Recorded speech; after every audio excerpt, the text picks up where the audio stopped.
Los números a veces no dicen todos. Por eso cuando uno habla de un analista político, de las características de Jorge Jacobe. ¿Cómo estás, Jorge? Bien, muy bien, gracias. Un gusto. Gracias por estar acá. No, al contrario. Extiende la mirada de los simples números acerca de, bueno, cuántos adhieren a la política de la doctora Cristina Fernández de Kirchner, cuántos no, con esa ampliación de mirada, ¿no? Acerca de una coyuntura que por lo menos aparece como especial en este momento para los argentinos. Yo creo que no hay nadie a quien le pongan límites que no intente saltar el cerco. Y un poco la sensación que percibo es subjetiva, como muy bien lo expresaste en algunos de los artículos que he visto, es que no nos gusta a los argentinos estar en un cerco. Sí, los argentinos tenemos una historia mal contada. En realidad nosotros somos el país más austral del mundo. Somos un barrio lejano del planeta. No queda de paso de nadie, Argentina. Y pasan aquí las cosas que pasan en esos lugares alejados donde queremos irnos para que no pase lo que pasa todos los días. Cuando nos vamos de vacaciones buscamos un lugar extraño y alejado porque suponemos que ahí pasan otras cosas. Bueno, en la Argentina pasan otras cosas que las que pasan en el mundo organizado. Y esa lateralidad de la Argentina tiene sus consecuencias. Hemos construido un psiquismo de arrogantes y de fastuosos que deviene de nuestra marginalidad, digamos. Es la contraprestación a que en realidad estamos en los bordes del planeta y que no influimos. Si uno ve cuánto es el comercio internacional de Argentina en el volumen del comercio mundial, es ínfimo. Y en cuánto es el porcentaje de habitantes de Argentina, en la cuantía de los habitantes del planeta, es ínfimo. Y cuando empezamos a ver los números ciertos, cuando ya nos dejan de contar que la avenida más ancha, que la chica más rica, que el obelisco más lindo, que la avenida más larga, en realidad Argentina es un país lejano. Pero eso podría ser una oportunidad, claro. ¿O no? Si no nos acomplejara sería una gran oportunidad. Precisamente porque la gente que quiere tranquilidad, que quiere paz, que quiere cosas distintas, va a los lugares. Sería un excelente lugar para venderlo desde esa particularidad, desde esa singularidad. Sí. El problema es que a la gente que llega acá le contamos que somos el centro del mundo. Claro. Y que todo el mundo está pendiente de lo que nosotros hacemos y que nuestra presidenta le enseña cómo hacer las cosas al mundo. Bueno, cuando éramos jóvenes, Jorge, vos no me dejarás mentir, porque bueno, somos más o menos coetáneos, nos decían que bueno, lo que pasa es que a la Argentina la habían dibujado así en el mundo, sí, pero que el globo terráqueo tal vez lo podríamos ver de la otra forma, con lo cual nosotros quedaríamos al norte y los otros al sur, pero ya aprendimos que no es así. Movimos hasta el globo terráqueo. Todo. Claro, pero no es así. Y el mundo se mueve por otros parámetros, por otros paradigmas. Sí. Yo no sé, yo recuerdo cuando estaba en la universidad que siempre me hablaban de lo que pagábamos de royalty, ¿no? En alguna de las materias de introducción en la universidad siempre caía ese temita, ¿no? Y bueno, que la pasta dentífrica, que el royalty que pagábamos y demás.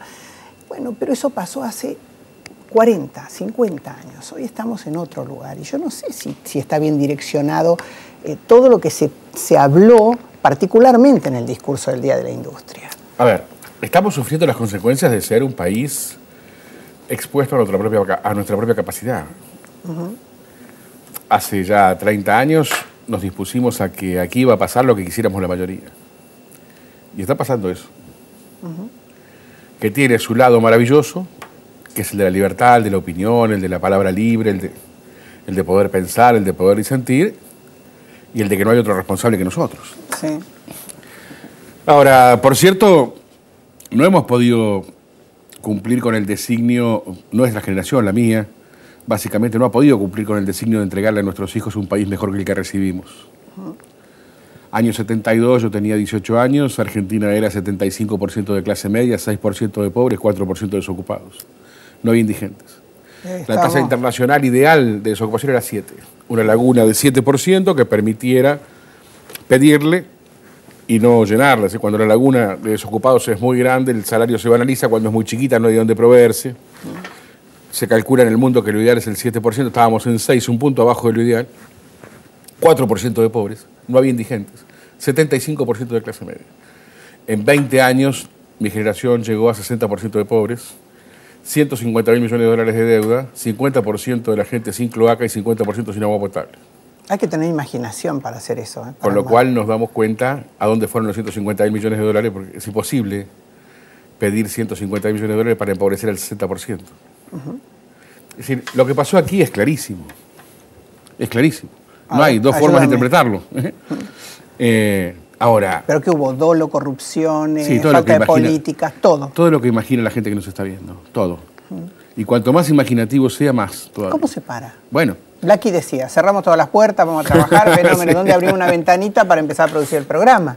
Bueno, por eso insisto en que no va a pasar ninguna otra cosa que lo que nosotros querramos que pase.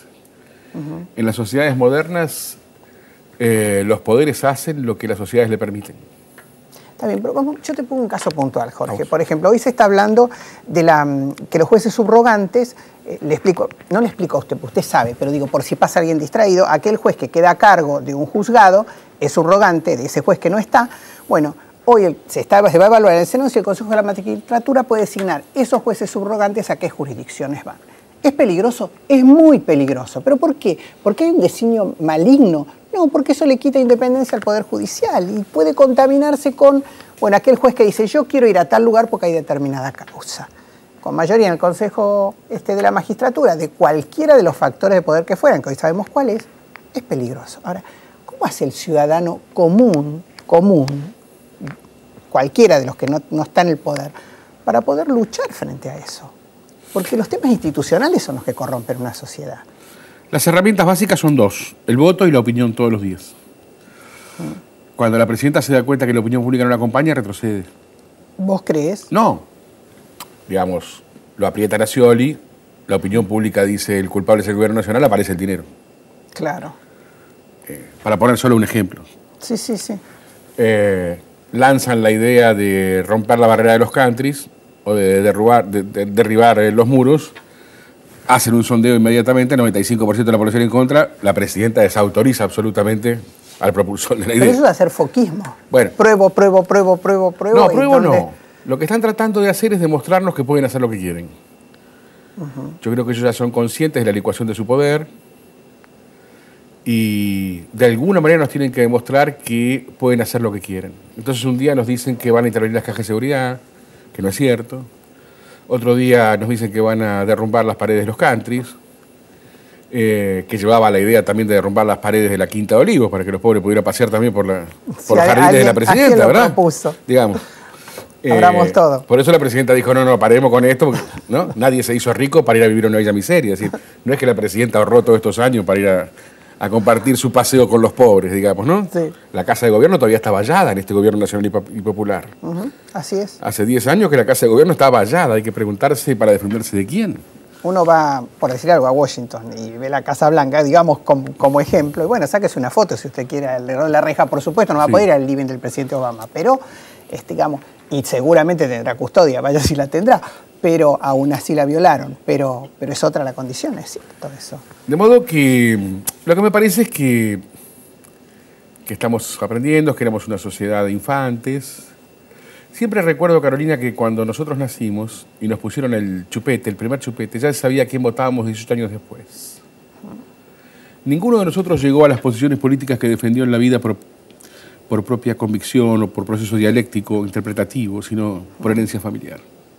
Sí, bueno, o por oposición. Muy bien. Porque muchos de los jóvenes... También eso construía, eso construía. Me acuerdo ver a mi madre frente al televisor, yo tenía 8 o 9 años, cuando hablaba Balbini, mi mamá lloraba y yo le pregunté qué decía y ella me dijo, no sé, pero qué lindo habla. Tenía muy buena dialéctica. Digamos. Adherir no significaba entender, no necesitaba entender.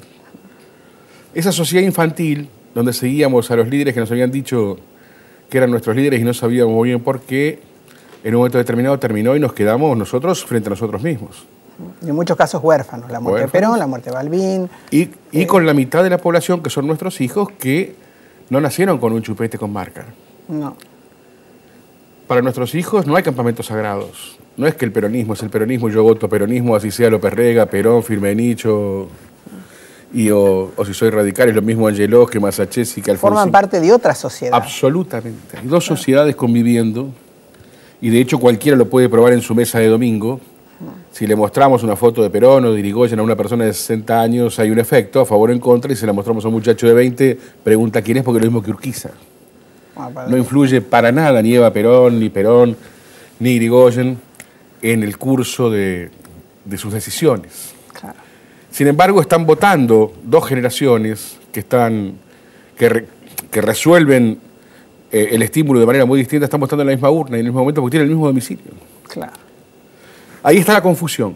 Está muy claramente presentada la sociedad del mañana, que es la de nuestros hijos, hipertecnológica, de poca adherencia, una sociedad de conveniencia, y una sociedad anterior, que es la nuestra, que está vinculada a convicciones que no sabemos por qué tenemos, pero que las tenemos, de campamentos sagrados. Donde, de la comunidad organizada, sí, casi fascista, diría. Que están conviviendo. Están muy claras las señales del ayer. ¿Y qué pasa con los jóvenes a los que se pretende incorporar, digamos, en la aptitud de votantes de entre 16 y 18 años que va a tener tratamiento en comisión del Senado? A mí me interesaría primero dejar claro que no les estamos concediendo nada, sino que les estamos pidiendo que tomen una obligación que no tienen. Claro. Que es exactamente lo contrario. Alguien nos está contando que los vamos a beneficiar pidiéndoles que voten y no sabemos si ellos quieren hacerlo. Es decir, ¿hay datos acerca de si se les consulta? ¿Y qué dicen ellos? Que no, que el 80% no quiere. Llama la atención que estemos defendiendo a los jóvenes del trabajo juvenil, es decir, que no los querramos poner en situaciones de adulto y los querramos hacer votar. Pero lo que más me llama la atención de esto, independientemente de que ellos no están pidiendo votar, y que la sociedad tampoco está pidiendo votar, entonces hay que preguntarse quién está pidiendo que voten y para qué. Porque cuando uno quiere ayudar a otro que no quiere ser ayudado, digamos, si yo quiero ayudar a alguien a que vote y no quiere votar, no lo estoy ayudando. Claro, estoy casi conminando a que lo haga. Claro, estoy obligando, ¿no? Lo estoy presionando. Lo que nos tenemos que preguntar los adultos es por qué los adultos no podemos resolver la cuestión del voto. ¿Por qué le tenemos que pedir a menores de edad que nos ayuden a elegir un presidente? ¿Qué pasa con nosotros? Estaba evidente que nosotros no hemos elegido los presidentes que hayan logrado hasta el momento una sociedad equilibrada, justa, armónica. Está bien, no hemos podido hacerlo. Pero ya ir a pedirle a los menores de edad que colaboren con nosotros en ese designio, es como decirle que tampoco podemos hacer eso. ¿Por qué debemos tener tanto miedo al cambio? ¿Por qué Chile no tiene miedo a que Bachelet se haya ido? ¿Por qué Lula no tuvo problema en dejarle a Dilma? ¿Por qué Uruguay piensa que en todo caso si Tabaré tiene que volver es después del mandato de Mujica? Y hay mucho de corrupción ahí. En la Argentina es un gran negocio quedarse. Es eso. Un gran negocio.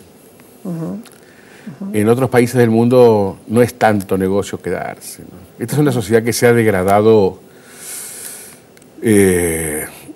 muchísimo, ¿no? La corrupción no aparece como tema. 60% de las mujeres argentinas no le pregunta a su marido de dónde viene la plata que llega a la casa. ¿El 60%?